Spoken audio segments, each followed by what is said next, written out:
Allahın nəzərində insan qiymət tapmaq istəyirsə, insan uca mərtəbəyə yüksəlmək istəyirsə, Quran buyurur ki, yolu təqvadan keçir. Allah buyurur, İnna əkramakum indallah ətqakum. Sizin ən hörmətliniz, ən üstünüz, ən qiymətli olanınız təqvalı olanlarınızdır. Yəni Allah insana qiymət verir, deyir sizin ən üstün olanınız təqvalı olanlarınızdır. Təqvaya baxır, insanda olan təqvaya baxır, insan üçün bir qiymət təyin eləyir. Ki sənin Allah nəzərində qiymətin nə qədərdir?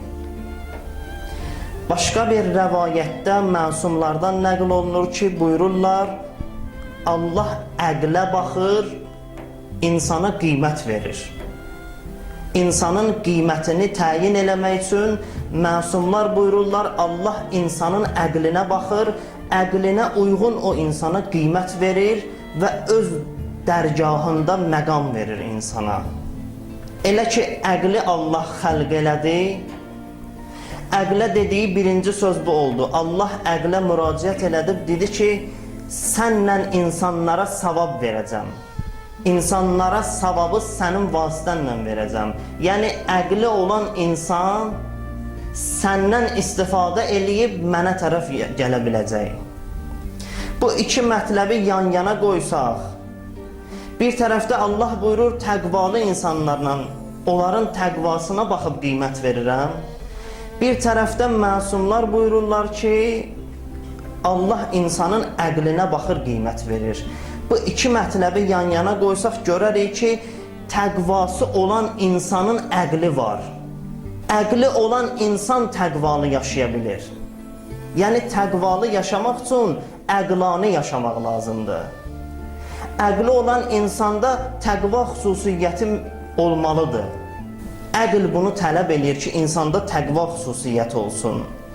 Əqli olan insan Allaha bəndəçilik eləyəcək. Heç vaxt ağıllı insan Allaha üsyan eləməz. Allahın dediyi sözlərin əksinə getməz ağıllı insan heç vaxtı. Çünki əqlin dediyi söz insana bu deyil. Əql heç vaxt insana deməyib ki, get bu dünyavi abad eləməklə məşğul ol, amma axirət aləmi haqqında fikirləşmə, axirət aləmin viran elə. Əql heç vaxt insana belə bir söz deməyib. Əql insana heç vaxt belə bir söz deməz ki, get müvəqqəti ləzzətlərin dalıyca düş, həqiqi ləzzət ki, Allaha ibadətdədir, o heç yadıva da düşməsin. Əql insanı heç vaxtı bu istiqamətə aparmaz. Hədisdə var, Peyğəmbərin yanına bir dəstə insanlar gəldilər. Peyğəmbər soruşdu ki, siz kimsiniz? Dedilər, ya Rəsulallah, biz möminlərik, Allaha iman gətirən dəstəyik. Peyğəmbər buyurdu, imanın əlaməti nədən ibarətdir? Siz iman deyəndə nə nəzərdə tutursunuz? Dedilər, ya Rəsulallah, biz belə bir insanlarıq ki, Allah tərəfindən bizə bir bəla gəlsə, biz səbr eləyərik. Allah bizə bir neymət versə, biz şükür eləyərik onun neymətlərinə. Və Allahın da qəza və qədərinə, Allahın istədiyi şeylərə də biz təslimik, biz razıyıq bu şeylərdən. Peyğəmbər cavab verdi. Peyğəmbər burada, əgər doğrudan da beləsiz, əgər doğrudan da beləsizsə, bəs niyə yediyinizdən artıq qaydada toplayırsınız özünüzə? Buyurdu, əgər doğrudan da beləsizsə, niyə o şeylər ki, onları bu dünyada qoyub gedəcəksiniz, onların üstündə rəqabət aparırsınız bir-birinizdən? O şeylər ki, onlar hamısı dünyada qalacaq, o dünyada qalacaq şeylərin üstündə rəqabət aparırsınız bir-birinizdən. Onda bu cürdür, qoy biraz da mən çalışım, gecə-gündüz işləyim, məndə ondan da yaxşı olsun. Axı, bunlar hamısı onsuz da dünyada qalacaq, yaxşı da dünyada qalacaq, pisi də. Aparmayacaqsan közündən. Əgər iman əhlisiz, bəs niyə bu şeylərin dalayıca gedirsiniz? Peyğəmbərin cavabları hamısı əqlə söykənir. Peyğəmbər əqlaniyyətdən danışırdı bunlara. Çünki əql insana bunu deyir ki, əgər o şey ki, sənlə bir yerdə getməyəcək, niyə ondan ötürü çox çalışırsan? Heç çalışmada demir İslam. Ehtiyacın qədər çalış, amma ondan artığına işin olmasın. Peyğəmbər burada dünya kölgə kimidir, siz getsiniz, o da gələcək dalınızda. Dünya ilə işin olmasın. Sən işini gör, o kölgə kimidir, sən getdikcə o özü gələcək sənin dalınca. Amma elə ki sən getdin kölgəvin dalınca, heç vaxt çata bilməyəcəksən kölgəvə. Ömrün elə bunun ətrafında fırlanacaq. Bunlar əqlin sözləridir, Peyğəmbər deyir.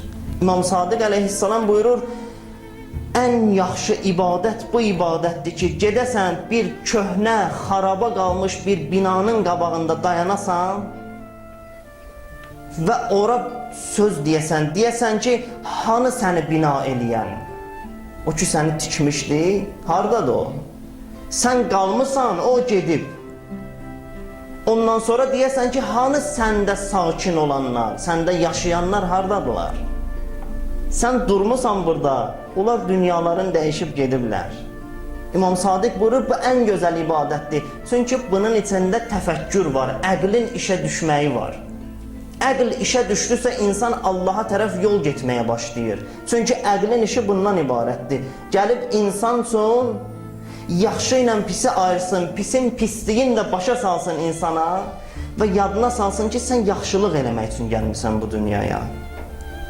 O insanlar ki, qiyamət günündə cənnətə gedəcəklər, behiştə gedəcəklər. Və bizlər də bir ömür çalışırıq ki, işimiz bundan ibarətdir ki, biz də behiştə gedək. Behiştə o insanlar gedəcəklər ki, dünyada əqlanı yaşayırlar. Əməlləri əqlə söykənirdi, avamyanı eləmirdilər. Hətta yaxşı bir iş görəsən, o gərək yaxşı işində əqlə söykənsin.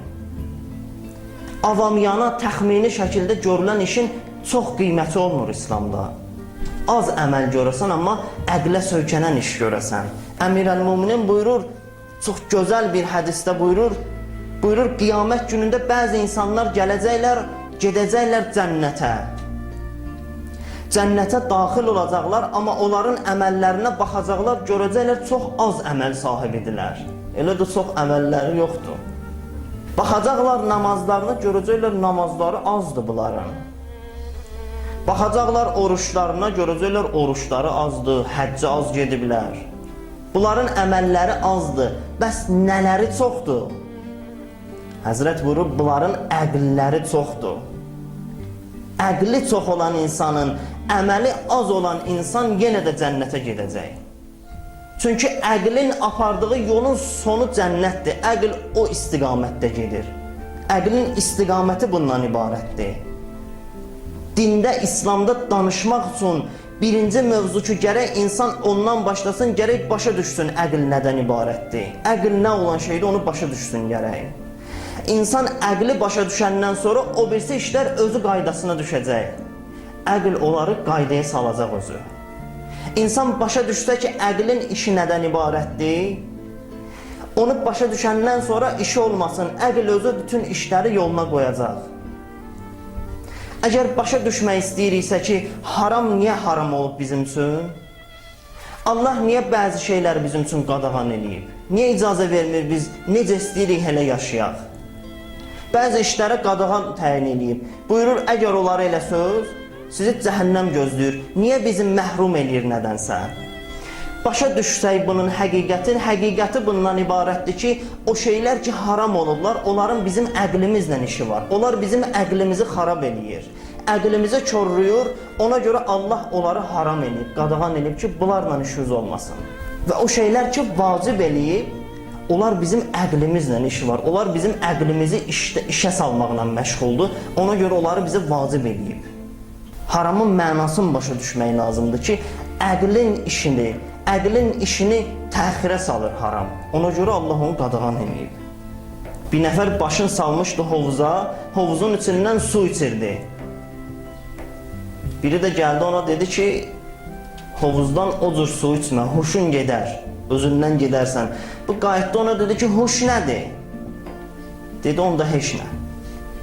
Gərək huş bilmirsən nədir, mən səni necə başa salım ki, sənin huşun gedər. Sən gərək biləsən huş getmək nədir ki, mən sənə deyəndə başa düşəsən ki, hə, bu işi eləmək olmaz. Bilsəydik ki, əqlimizin getməyi necə təhlükəli şeydir, onu başa düşsək, bizi haramdan çəkindirmək lazımdır. Özümüz haramdan çəkinəcəyik. Çünki başa düşdük axı, o əql ki, haramı eləməklə əql əlimdən gedir. Onu başa düşdüm, məni çəkindirmək lazımdır ki, insan özü haramdan çəkinir. Bunu bir dənə başa düşmək lazımdır. Peyğəmbər Əmirəl-Mömininə buyurdu, dedi, Əli, görsən ki, dünyada insanlar yaxşı əməlin dalınca gedirlər, gedirlər yaxşı əməl eləməyə, sən get əqlə tərəf, əqllə Allaha tərəf get, yaxşı əməllə getmə. Onlardan tez çatarsan. Bu sözün mənası nədir? Niyə insan yaxşı əməllə getməsin, əqllə getsin Allaha tərəf? Çünki yaxşı əməl əqlani olmayanda faydası olmur. Yaxşı əməl əqlani olmayanda insanın ziyanına olur, insanı cəhalətə tərəf aparır. İnsanı cahil eləyir əslində. İnsan namaz qılır, oruç tutur, gecə namazı qılır, amma cəhildir. Amma cahilliyi var. Bu məsələni tarixdə çox eşitmişik. Əmirəl-Mömininlə Muaviyyə kimi müharibə eləyirdilər. Müharibədən qabaq Muaviyyəyə dedilər ki, Muaviyyə, bu qoşunu ki yığmısan, əli ilə vuruşacaqsan, bir yoxla bunları. Yoxla gör, bunlar sənin əmr və tabidirlər, yoxsa yox. Sabah əmr eləyəcəksən, gedək, döyüşək, bəlkə getmədilər səndən. Dedi, ağıllı sözdür. Əmr elədi ki, cümə namazını 3-cü gün qılacaq. Hamı da elə bir ucdan gəlir cümə namazına. Gəldilər 3-cü gün, cümə gününün 5-ci günün namazını qıldılar. Ondan sonra Muaviyyə Əmirəl-Mömininə məktub yazdı. Məktubunun məzmunu bu idi ki, dedi, Əli, sənin üstüvə bir qoşunla gəlirəm ki, bunlar hələ 5-ci gündən 3-cü günü ayırt eləyə bilmirlər. Bunlar elə başa düşməyiblər ki, biz 5-ci günün namazını qılırıq. Bugün namaz qılınmaz ki. Namaz qılırlar, yaxşı əməl eləyirlər, amma o yaxşı əməlin nə faydası var? Heç bir faydası yoxdur. Çünki niyə? Əqlaniyyətə söykənməyib. Əqlaniyyətə söykənsəydi, başa düşərdi ki, bu günün namazı deyil bu. Əslində başa düşərdi ki, mən kimin dalında durub namaz qılıram? Mən deyib, kimin dalında durmuşam? Əql yoxdur, gedir ibadət eləyir, amma heç bir mənası yoxdur ibadətin.